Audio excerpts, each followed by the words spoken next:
Now then, you're very welcome back to studio. So, Concussion in Sport, a national conversation. It's a seminar. It's taking place this Saturday, September 24th from 9 a.m. to 1 p.m. at UCD Belfield. It's an event that will feature some of the world's foremost authorities on concussion in sport, including our next guest who is here in studio.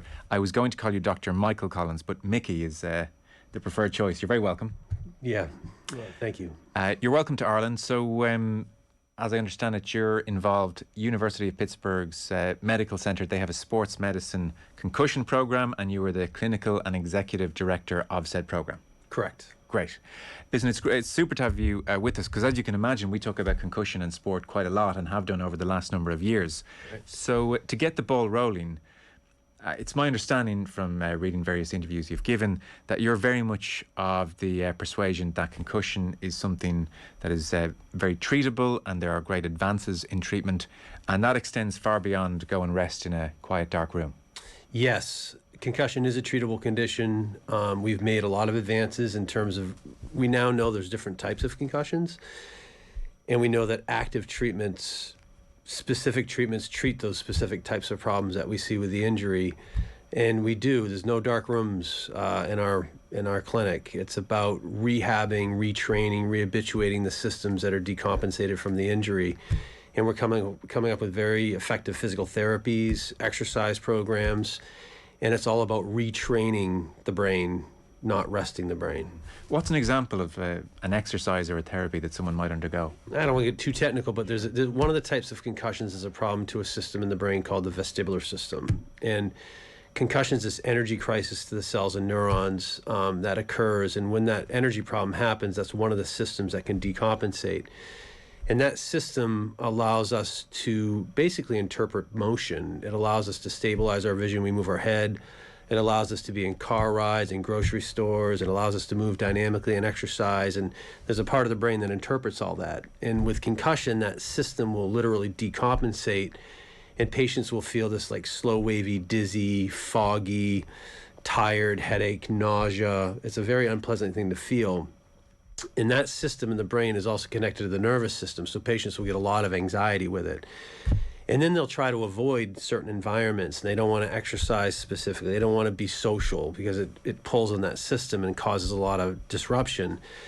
The way we treat that problem is by training it. And we can actually identify where that system's breaking down and then create an exercise program to rehab and retrain the brain. We actually have physical therapy exercises that have been developed to retrain that system. And once we retrain that system, for example, the anxiety gets better, the symptoms get better, and the brain recovers, and we can get kids back to the sports they love.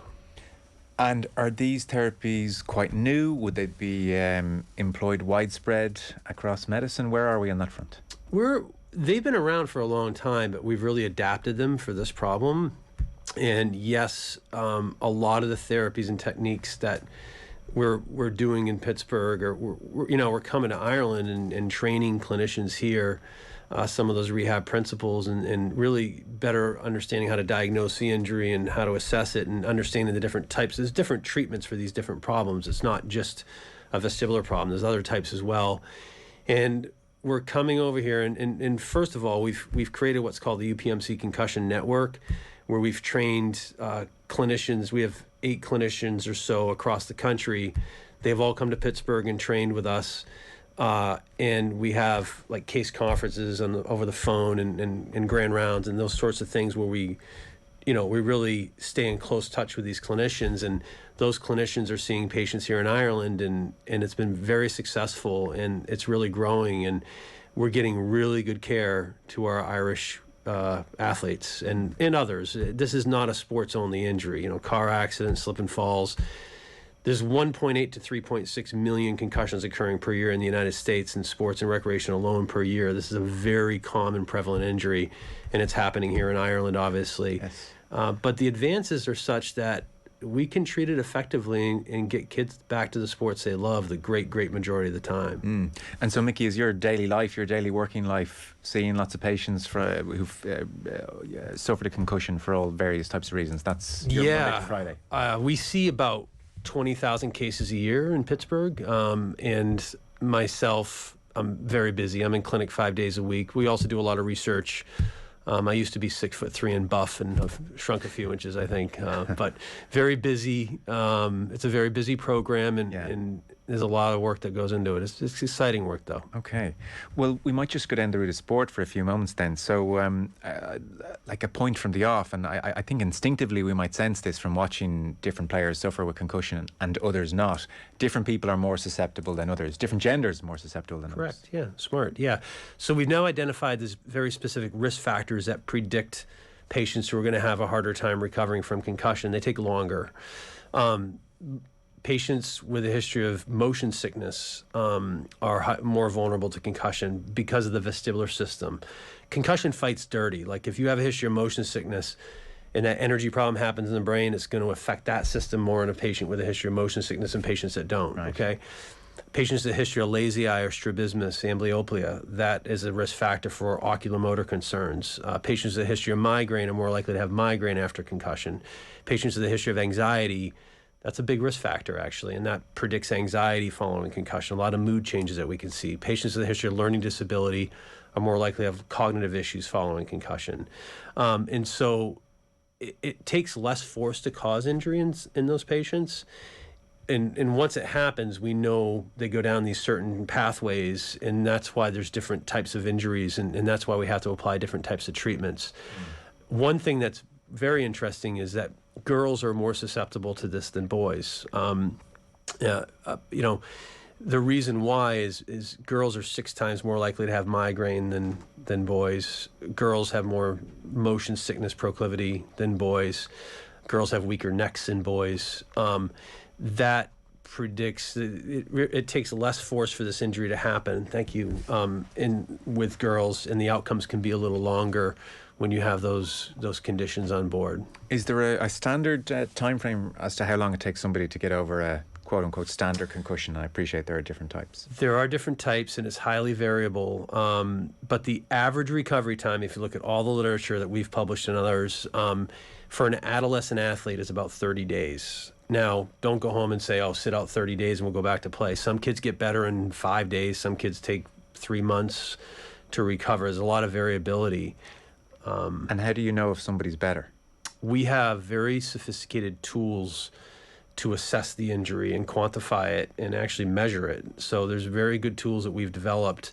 Neurocognitive testing, computerized neurocognitive testing. It's a test on a computer called Impact that we've developed that helps to measure this injury. We've created a physical exam called the VOMS, which stands for Vestibular Oculomotor Screening. That's a tool that we've developed. We know what questions to ask. We know what exam to do. We know how to look at this exertionally. So we have a standardized test we run on patients when we clear them. We work them out in certain ways to make sure there's no lingering problems. Yeah. There's just a lot of advances, and probably a lot. Most of the listenership here probably isn't aware of those things. So take, and we might just pick different case studies or examples, and you can explain maybe what's going on. Take the athlete, the rugby player, and rugby comes to mind at the moment because there's been a big conversation there. But I mean, I'm going to ask you about boxing in a moment as well, you know. Yeah.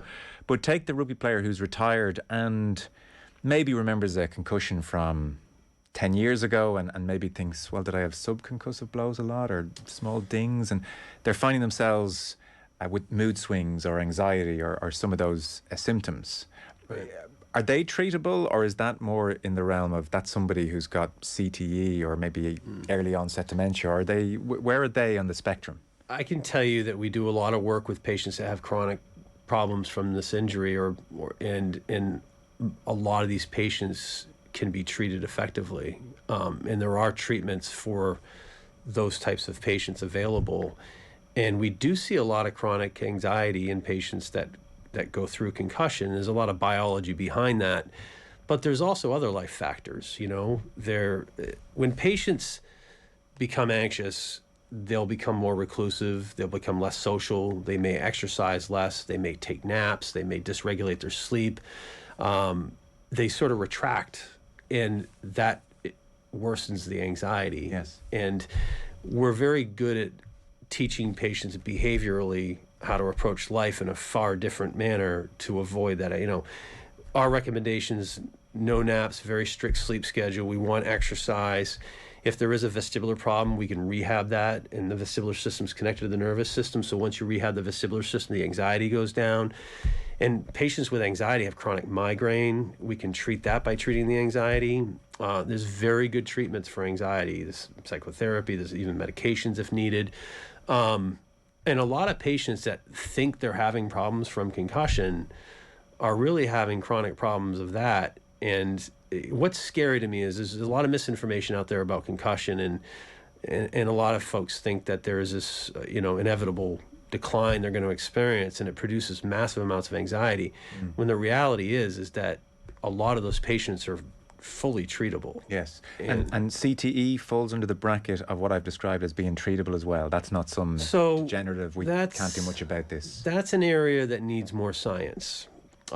We don't know. We know that there's pathology in the brains of some individuals with what's called tauopathy, so build up a tau protein in the brain. What we don't know scientifically is whether concussion or head trauma in and of itself causes that tauopathy. Okay. We don't know if other factors play a role in that. We don't know if concussion even plays a single role with that. We don't know if it's a normal neurodegenerative process. There's been patients found that have not played sports that have those problems. Right. There's a very sort of nascent beginning literature looking at that topic, and I can tell you there's a lot of science that call into question some of those findings. There's a lot of science that support those findings, and science takes time, and we're doing a research project now, a very advanced research project looking at former NFL players, a very large cohort of patients that played in the NFL, and we're comparing them to match controls that didn't, and we're doing incredibly sophisticated measurements of neurohealth. We're looking at imaging, we're looking at blood work, we're looking at neurocognitive functioning, mood, and we're going to have results seeing what the true prevalence of neurodegeneration is in that population. Yeah. And the jury's out on it because that research hasn't been done. And is there agreement, and again, these questions are too simplistic, I know, but is there any kind of a broad agreement on, say, take the sports person who had 1 or 2 or 3 severe concussions across their 15-year career versus the sports person who doesn't really remember being badly concussed but took a lot of bangs to the head and, thousands potentially. Who's likely to have the more adverse outcome? Let's say they're both as susceptible as each other in the first place. Do we know which is worse for a sports person? We don't. Okay. I can tell you if there's an injury and it's recognized and evaluated and treated, we know that's the most powerful thing to prevent problems from happening. You're going to return to normal vulnerability. It's about receiving proper treatment from the injury. Well, that was one of the key questions. So, athlete who suffers in the short term is treated well in accordance with, say, the therapies you're talking about. Yes. They're now no more vulnerable to CTE or early onset dementia in future years if it's treated well in the short term. I believe that we have to bridge that. Okay. Again, there's not really good research, bridging that issue to that issue. Because I guess those treatments haven't been in existence long enough, is it? Correct. Yeah. We need prospective long-term longitudinal studies on that. And so there are a lot of questions that need to be answered. But what I can tell you is the patients that we treat, they get better and they get normal. And it doesn't necessarily, it doesn't resonate with me that the patients that end up doing really well with treatments would all of a sudden go down this pathway in a negative way. I really do believe if this injury is managed properly, concussion's a treatable injury, because we see that, we've proven that through our research. We know that patients become asymptomatic. We know the therapies work. We know how to treat this injury. And I'm all about kids getting back to the sports they love.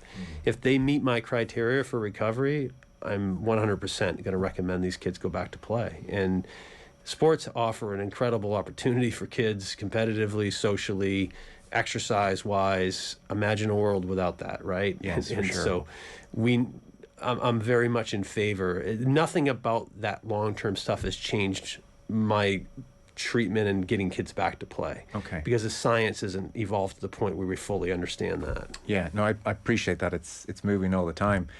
There's probably a current generation, for instance, of rugby players looking at the generation before them in their early 40s now who are being diagnosed with early onset dementia, which is devastating on so many fronts. What conspires to result in early onset dementia for those sports people who do put it down to their sport and the bangs to the head and the concussion? We don't necessarily fully know if the sports are the only cause of that. There could be, there's many causes for neurodegenerative disease, and the base population has decent rates of that as well. There's a lot to learn here, and that makes people uncomfortable, and I understand that completely. And science takes time, but I can tell you in the next 2 to 5 years, it's not only our group, but there are many other groups across the country in the United States and even here that are doing really good research. We're going to have a lot of answers in the near future, or better answers. But it's always going to be an evolution. That's what makes, science takes time, and those projects are underway, and get me back here in a couple of years and I'll have a little more clarification on it. Okay, deal.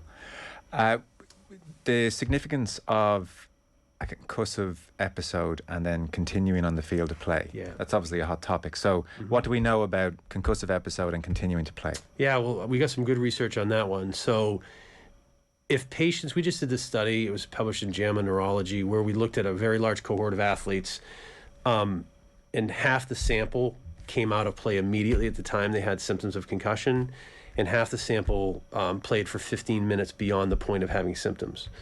The sample that came out immediately recovered in 19 days. The sample that continued to play for just 15 minutes recovered in 44 days. So just playing 15 minutes beyond the point of having symptoms resulted in them missing nearly a month longer of play. And we've also done this it's a dose response. So for every minute you play, it increases your time of recovery beyond the point. So the point I'm making is that, when in doubt, sit them out. But the symptoms of concussion can be very subtle. For example, and a lot of people don't know this, but we've done some research looking at, let me ask you the question, what symptom on field do you think best predicts worse outcome from concussion? The one symptom that predicts worse outcome more than any other symptom? I'd be wavering between loss of consciousness or a dizziness and a stumbling. That's great. It's the latter, not the former. So if you have on-field dizziness, you're 6 times more likely to take longer to recover than if you lose consciousness, believe it or not. Fogginess, or feeling one step behind, detached, disassociated, is another one that predicts outcome. Migraine is one that predicts poor outcome. And these are symptoms of injury, not signs of injury. So these are things that patients have to report. You don't see dizziness, right? And that's probably why it takes longer to recover, because patients will often try to play through that stuff and it doesn't go well. Yeah. The subtle symptoms of headache, obviously, nausea, dizziness, light sensitive, noise sensitive, fatigue, mood changes, cars, feeling sick in a car is a big symptom of this. Yeah. Cognitive issues, sleep problems, all of those symptoms can be signs of concussion, and you got to be aware of the subtleties of it. Because it strikes me, say again, picking at rugby for a moment, and for instance, soccer and its concussion protocol are virtually non-existent. I mean, we had an instance in the European Championships last year where a player was knocked out, and afterwards, I mean, everybody was so uneducated about it. He was talking to the journalists afterwards saying, yeah, geez, I was knocked out, how about that, but I played on, it was great. Whereas rugby is far more aware, I think, of where it needs to go. I agree with that, yeah. So I guess what rugby's really grappling with in particular is the head injury assessment. So when in doubt, sit them out. Everyone in theory agrees with that, and what strikes us as so difficult for rugby is, if you were to follow that to the letter of the law, you could lose 10 players from a game like rugby. So the rule as it stands at the moment is, and so we put ourselves in the shoes of the clinician, is if it's a likely concussion, then no HIA, no assessment, you're just off. If it's a likely concussion. If it's a potential concussion, then we have the HIA. And for instance, there was a player, Jeremy Lockman is his name, he was playing for Ireland and New Zealand. And I mean, even more worryingly after what you said, he was banged to the head and he was visibly dizzy. Yeah. Taken off for a HIA. Now, in fairness, everybody afterwards conceded he shouldn't have had the HIA, should have been off. But, you'll follow the point. He was taken off for the HIA and he passed the HIA and was put back on. So suddenly everybody is concerned about the HIA. So the question is, and the real difficulty is, trying to deduce the difference between likely concussion, where you have to come off, and potential concussion, where you've HIA. I don't know, that's not possible. I think we've made a lot of advances on that, and we do have very good tests that we can utilize. That example you gave with the dizziness, that obviously could indicate the vestibular system is decompensated. And we've created a physical exam called the VOMS that directly looks at that system, and you can't fake your way through that. I mean, there's things that can be done to measure that problem and look at it. So does it surprise you, for instance, that HIA was passed? Yeah, I don't know the case, so I can't weigh in on it. Fair enough. But when you say there's tests, what strikes me is that the doctor on the sideline has to look at a collision and decide HIA or just you're straight off, and I don't know how that can be done just visually. That's very difficult.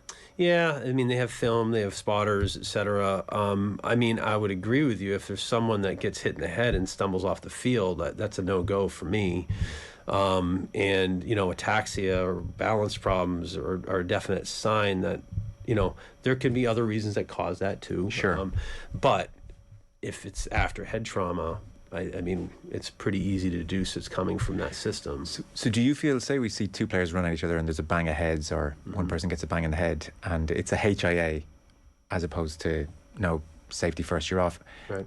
Would you like visually watch that incident and say, yeah, I can see why that's just a HIA? What would you need to see around an incident for you to think, yeah, HIA is appropriate there? There's definite red flags of signs and symptoms that you should be pulled off. If you lose consciousness, if you posture on the field, if there's confusion, disorientation, patients repeating themselves, loss of memory, those are all indications that head trauma has occurred. And, you know, those patients should be taken off for sure. Yeah. In patients that are reporting symptoms and there's no observable signs of injury, that falls more into that HIA category. And if dizziness were to occur, for me, that would be a no-go as long as it was related to the trauma, not related to something else. But there's physical exams that can be done. There's tests on the side that can be done. We need improvement on some of those measures for sure. But we've been spending a lot of time showing new data we have, showing some ways of looking at this in a pretty sophisticated way. And this is always evolving. And I would, you know, as those tools become more widely used, you're going to see more sophisticated ways of looking at this. And Mickey, how far away are we, say, from a saliva test or some kind of biomarker to say concrete, not in doubt? We're a long ways away from that. Are we? Yeah, I believe that. It is really nothing ready for prime time, and it's really not that close. You know, and there's a lot of smart people looking at this, and a lot of really good work being done. But there's no biomarker currently to examine that, you know, in a reliable, valid, sensitive, specific way. Return to play breaks then. So sport is also, say we've diagnosed the concussion. What's an appropriate time out from the sport is a burning question. And for a time, for instance, rugby, it was like 3 weeks back in the amateur days. Yeah. And it had a 6-day return to play protocol. And people say, well, is there a commercial motivation here? A game every week, 6 days seems to be an awful coincidence. Recently extended to 12 days.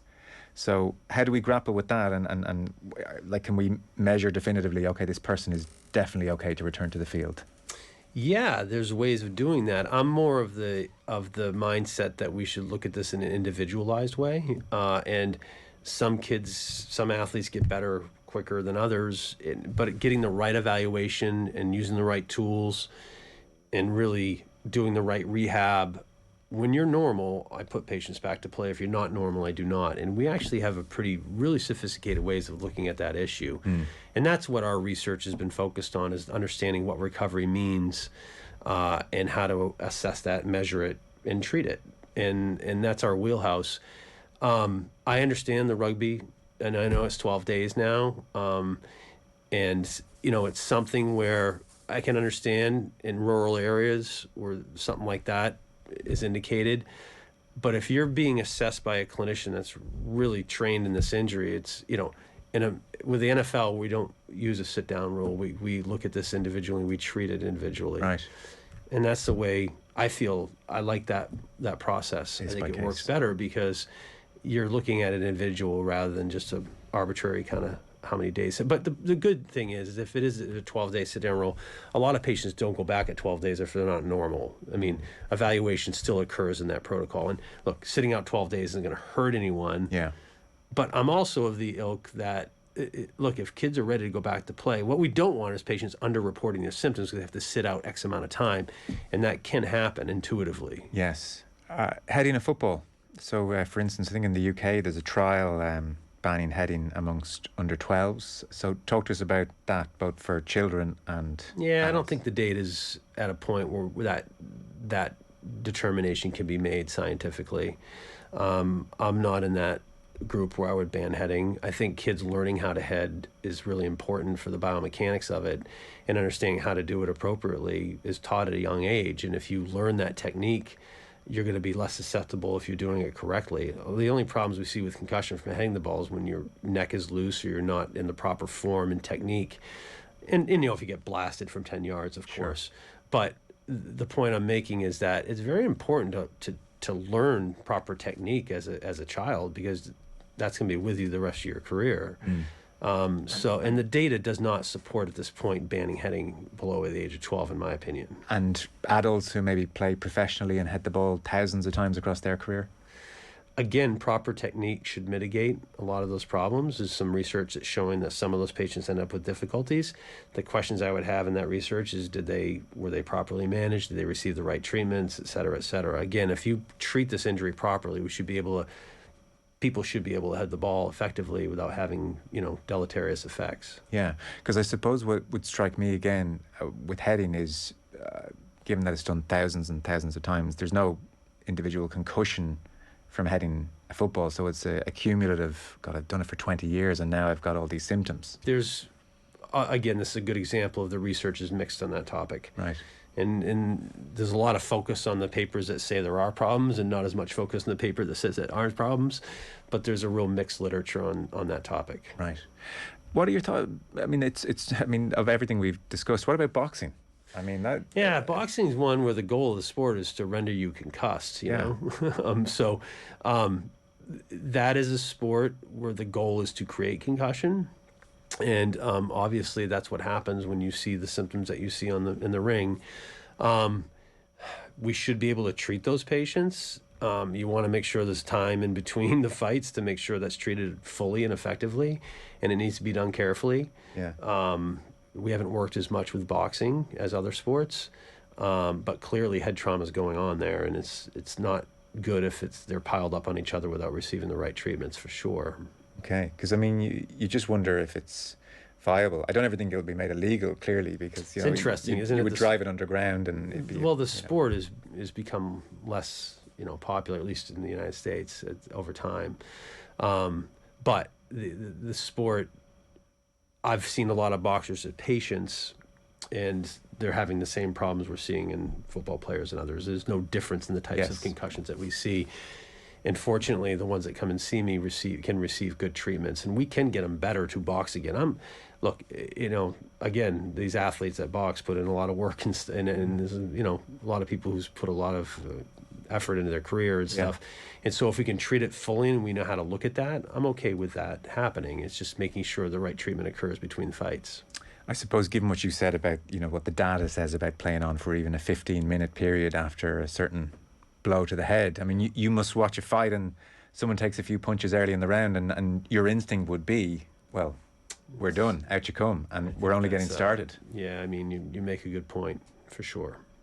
There's no easy answer to that one, I'm afraid. No, it's not. Yeah. So again, just to remind people, you're going to be at UCD on Saturday. Over 200 doctors in attendance. So the plan is to educate and inform. It's cool. It's really about getting the right information to clinicians. It's really teaching them the different profiles that we see, and the different types of treatments we apply, and the rehab that we apply, and just getting the right information in the hands of clinicians. And it's going to be an exciting day. And we've got a lot of good speakers, and it should be a real good event. Okay. Well, Great to have you in. Any other broad points? I mean, you're engaging with the seriousness of this, but it's a more optimistic outlook than we tend to hear. I really truly believe that the advances are real in terms of understanding this injury and assessing it. There's a lot of questions we still have to answer. A lot of smart people looking at that. But I do feel this is a treatable injury and we can get kids better.